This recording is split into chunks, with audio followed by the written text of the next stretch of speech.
Agora eu quero chamar sua atenção para um assunto que é muito sério. Vamos falar um pouco sobre o autismo. É isso mesmo, esse transtorno neuropsiquiátrico afeta o desenvolvimento e a interação social. Quem tem autismo apresenta algumas características particulares em termos de comunicação e comportamento. Eu vou conversar sobre esse assunto agora ao vivo com a Joana da Rocha Moreira, que é professora de atendimento educacional especializado e doutoranda em educação pela Universidade Federal Rural do Rio de Janeiro.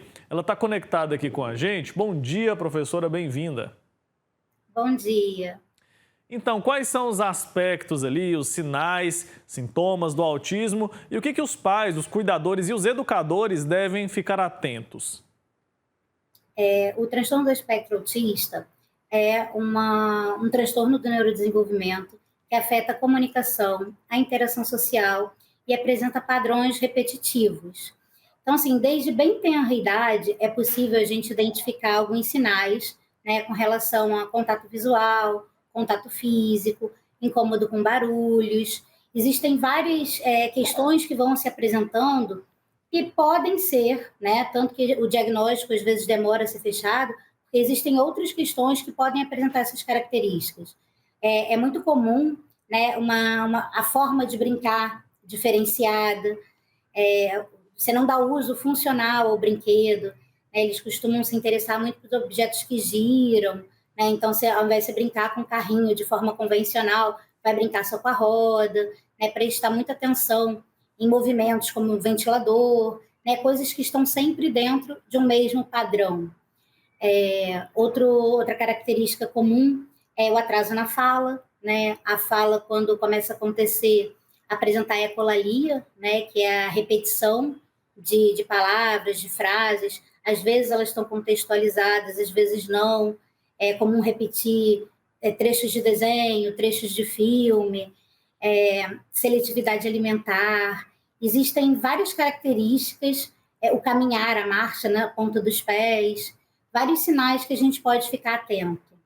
E o transtorno do espectro autista, ele tem níveis, tem graus? Como que isso é feito, hein? Sim, sim, existem 3 graus, né?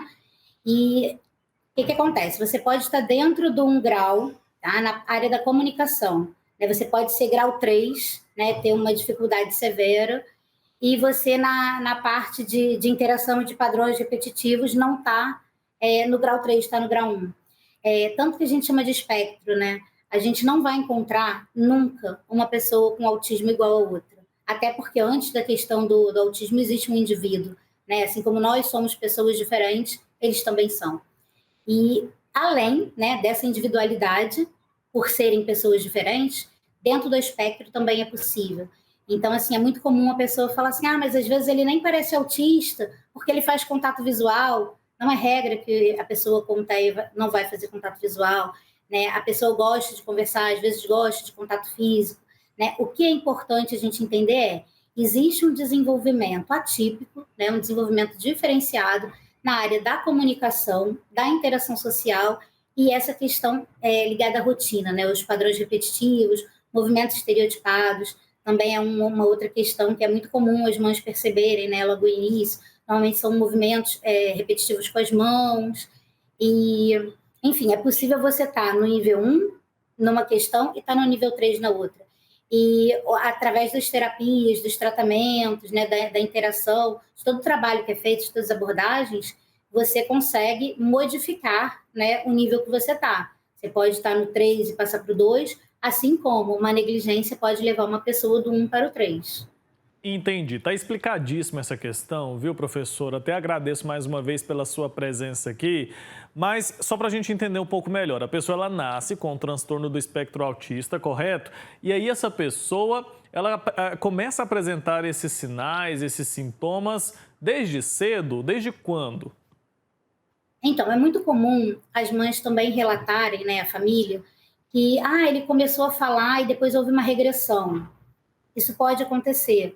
E tem os casos em que em nenhum momento essa fala se apresenta, essa interação se apresenta, mas desde sempre existem características que você consegue observar. Por exemplo, é comum as mães falarem assim, no momento da amamentação, a criança não fazia contato visual, não olhava olho no olho enquanto estava mamando. e aí que tem a fase onde eles começam a apontar, a imitar. Isso normalmente não se apresenta, tá? Pode se apresentar, mas normalmente até uns 2, 3 anos ocorre essa regressão. Até essa fase, os sinais começam a ficar mais evidentes.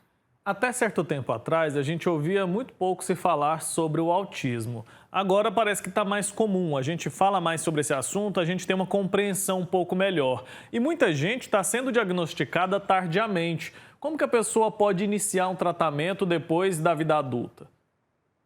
Sim, é muito comum, né, as pessoas que têm esse diagnóstico tardio relatarem todas as dificuldades que passaram ao longo da vida toda, né, por não ser compreendido.